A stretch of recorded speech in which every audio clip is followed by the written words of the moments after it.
So one of the questions that I get a lot is why I have so many sinking funds. And today I kind of just wanted to share the story behind that. It really comes back to how I got into debt, what I learned from it, and why I just budget differently and budget, period.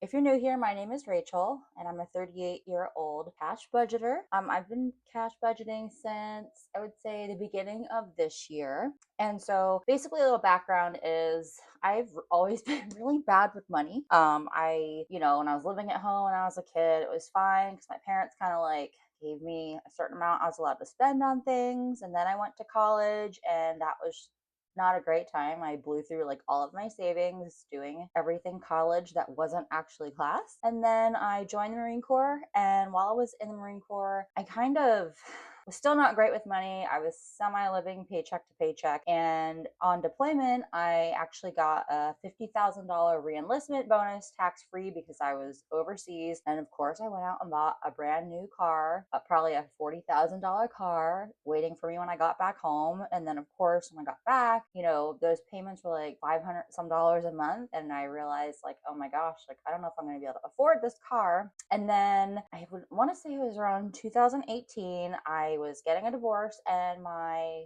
ex-husband and I actually we filed bankruptcy. And so, as terrible, I mean, it's not terrible. Sometimes I guess that's the only way to clear out bad debt. Um, but I was like, oh my gosh, this is great.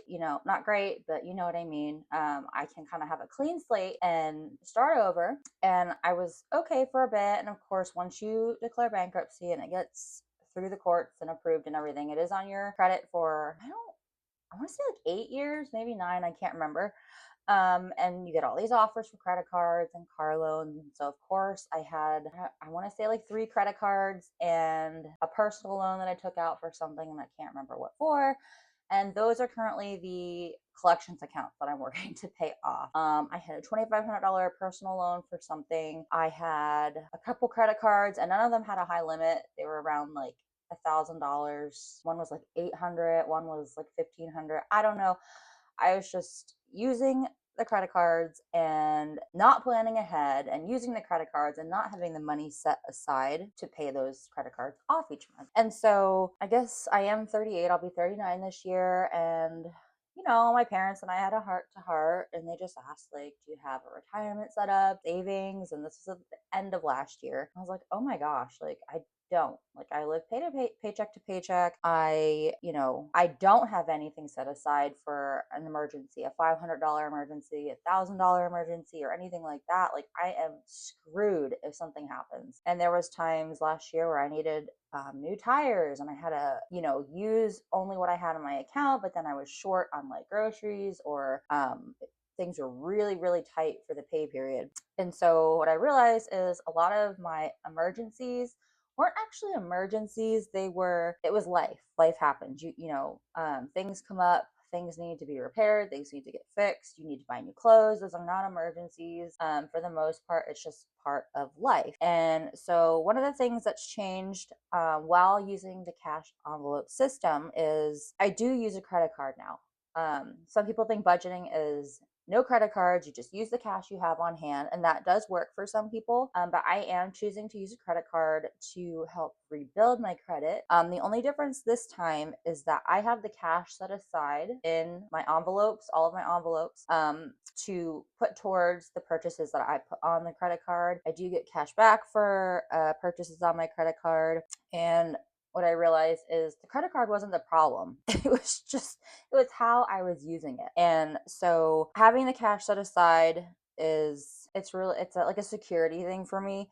And an example of this recently is I had a root canal. If you've been following along with me, you know that I've had I think I've probably spent a little over $2,500 in the past few months on dental stuff, cleanings, a root canal, getting a tooth pulled, like all the fun stuff. And so I have been able to pay for all of that using my cash envelope system.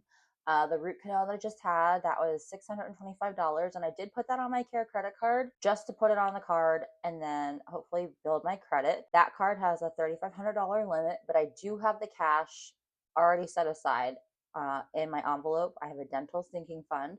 And so, um, for me, that's, me choosing to utilize the credit card, but utilize it in a way that, I won't get hit with all of those um, high interest rates. And so I kind of just want to go over a few of my high priority sinking funds, if you will, ones that have really come in handy for me, especially this year. Vehicle maintenance is one of those. Oil changes, things like that. Like I said, they weren't emergencies back when I was not budgeting. They were just part of having a car. Owning a car means you're going to need new tires, you're going to need a new air filter, new tires, new windshield wipers, and like I said before, I didn't have money. I had to scramble to get money together for anything to do with my car, like oil changes and things like that. And at the beginning of this year, I actually had a dead battery when I was getting up for work one morning, and I had just started utilizing the cash envelope system and starting to budget. And I had started the $100 savings challenge. I do have like the book, the 100 envelope book with the pockets. And so I was like, oh crap, like I don't have, how am I going to pay for this? Because paycheck to paycheck, things are tight. And so I did go into that 100 envelope book and emptied out. I had enough for the battery. And they took cash. They came to me, they swapped it out, and I was able to take care of that and be on my way. However, that really kind of lit the fire under me to like really start to get some of my sinking funds growing. And so now, this is one, vehicle maintenance is one that I am not playing around with. My car is a 2018 and it's almost at 100,000. It has like 94,000 miles on it. So I know it's going to need maintenance, a lot of maintenance coming up here soon. So this one has been a lifesaver for things like oil changes and just, normal wear and tear that happens to the car. And should something happen, if I have a tire blowout somewhere, I don't have to stress out about the tire and the money. I have the money set aside. This one is the dental, as I was talking about a little bit earlier. And like I mentioned, it was $625, which I did put on my Care credit card. But as you can see, I do have the money in here that I will be unstuffing in my next cash unstuffing video, to put this back into my bank account so I can make the payment for that card and have it paid off. Um, Basically the same month that I had the root canal done. But this, it just gives a little bit of flexibility having cash. And if you choose to utilize a credit card, you definitely don't have to. Like I said, I do it to help rebuild my credit and to get the cash back rewards points. So this has definitely been a lifesaver. And just a side note, once all of my dental work is done, which I just need to get a crown now, I will slow down on this envelope, but I've been putting like $400 a month into this, well, $400 to $600 a month into this envelope. So it's taken up quite a bit of money, but at least I've been able to pay for it. And even if I didn't have my Care credit card, I still would have been able to afford to have that procedure done. This is just another one. This is strictly for car tires. I kind of didn't want any tire issues to eat into my actual maintenance sinking fund. So I did start a car tires fund, and this I started in January. I think it has like $240, and my goal is $450, which would cover 4 new tires should I need to replace them all at one time. And then once I hit that goal, I'm just going to cap it, put this in a high yield savings account, and let it sit until I need to spend it. And so again, this is, cars stress me out. Anything to do with cars just stresses me out because I know nothing about cars and I always have to go take it somewhere to like get things fixed. So this has been kind of, it just takes the pressure off when you have things planned ahead. Of course, I am working on my emergency fund. This is at $1,650. And like I said at the beginning of January, I had nothing. I had no money in my savings account, no money set aside for emergencies. I had zero. And I don't think I realized like the seriousness of not having like a safety net. And I don't know why. But then again, I was then spending like, I don't know, $600 a month on like crap from Amazon. And if you go back and check out my, oh, it's one of the budgeting videos I did, or as a debt overview video, I run through how much I was spending on like dumb crap that really had no purpose. And like it has no purpose because I can't tell you what I bought. And then there's a couple others. This buffer one, actually we'll do this one too. So this is my miscellaneous envelope. This one is just, it's kind of a buffer in a sense, but it's more a buffer for my envelopes when I am spending cash in case or something that I need to purchase that doesn't really fit into one of my categories. But this is going to get capped off at 150, and then, it'll just sit in this binder, in this envelope, if until I need to use it, if I need to use it. But it's just kind of an extra layer of security for me, that it's basically a buffer against, or a layer against me having to use a credit card because I have no other option. And then the last one, major one, is my buffer. And this one is more for my checking account.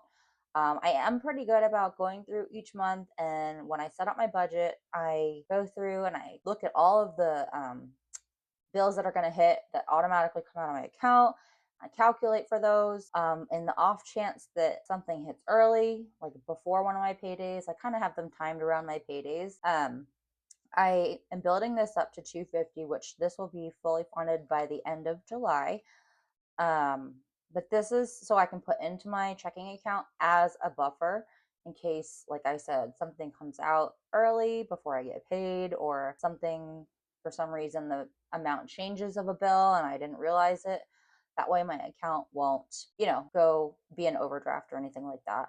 And I may continue to build this, but this is strictly just for, like I said, I'm pretty good about calculating out my bills, but just as another layer of security to make sure, because I will admit, I used to be that person that would, like, I knew there was not a lot of money in my account, and I would purposely, like, purchase something anyway and overdraft my account and just, like, eat the overdraft fee. And I can't remember how much it was, but they add up after a while. And so that's just not a great thing to do. So that's what this is for.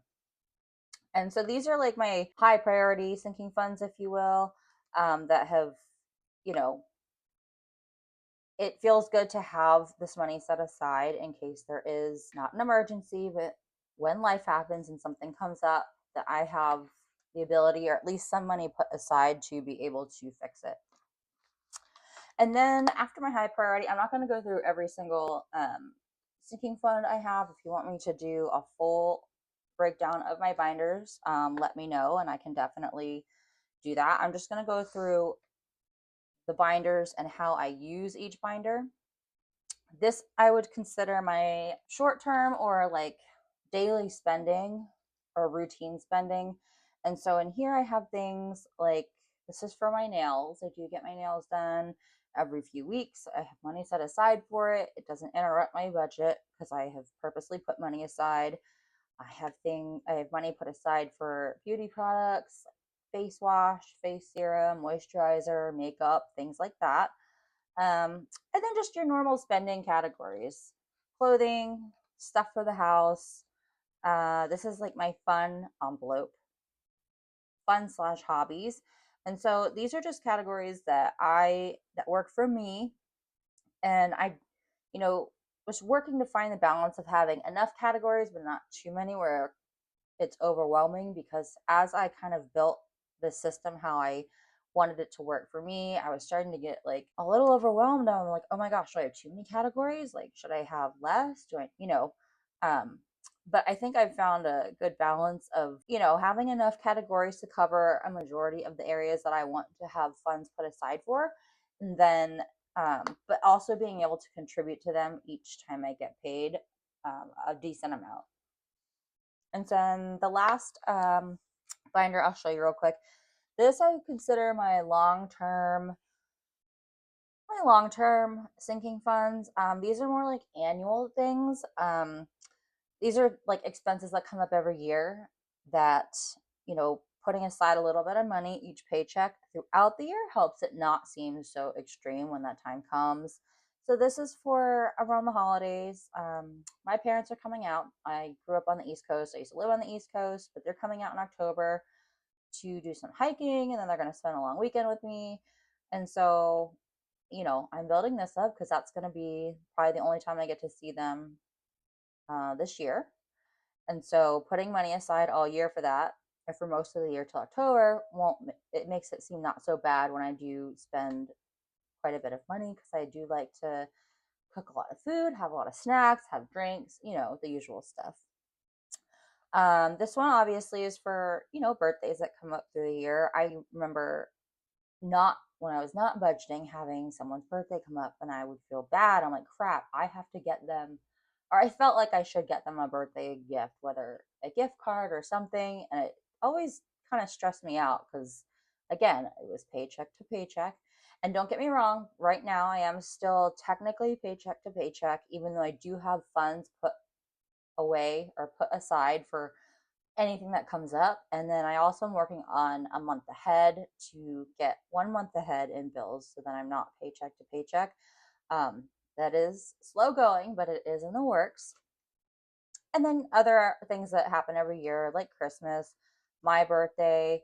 I remember some years not having money to do anything on my birthday, and my friends wanted to do stuff on my birthday. And it's just like a weird position to be in. So, things like this, it really helps just to have take a little bit out of my paycheck each time I get paid and throughout the year, and it adds up. Even some of these I don't put in, like this one for registration. This was another one that always used to get me off guard. Um, but this one only gets $5 a check. I'm only paid twice a month, and so $10 a month. And so by next year, I'll have like the $90 I need to pay this, and it won't be a big deal. And the last thing I kind of just want to touch on is what I have found helpful using the cash envelope system and cash stuffing is it has definitely reduced the amount of stress that I have when it comes to life happening and needing money for certain things. I feel prepared. That way, if something does come up, I can focus on that thing and not necessarily like, oh my gosh, how am I going to pay for this? And it's definitely helped me be more intentional with my money. Um, I still have a long ways to go. Like I said, I just started this in January of this year, but I kind of just want to share this to, I don't know if you're thinking about starting to cash stuff or a cash budget, or if you're a seasoned cash budgeter, I would love to hear from you. Just a little motivation that it's just about progress. Nothing has to be perfect. I have a feeling I will be changing some of my envelopes up every now and then, which as life happens, sometimes priorities change. Um, and I didn't start with this many when I first started this process, but I kind of found what works for me right now. And like I said, um, I like this so I don't have to rely on the credit card. I'm choosing to use a credit card because I want to, not that I need to. But I would like to know, leave me a comment down below. Is there a specific type of sinking fund that you don't have that you do want to start? Because sometimes things will pop up in my head. I'm like, ooh, I should start a sinking fund for that. Or, but like I said, I'm trying to keep it manageable for me and not be overwhelmed. But if you enjoyed this video, please consider subscribing, give it a thumbs up. As always, thank you guys so much for watching, and I'll see you on the next one.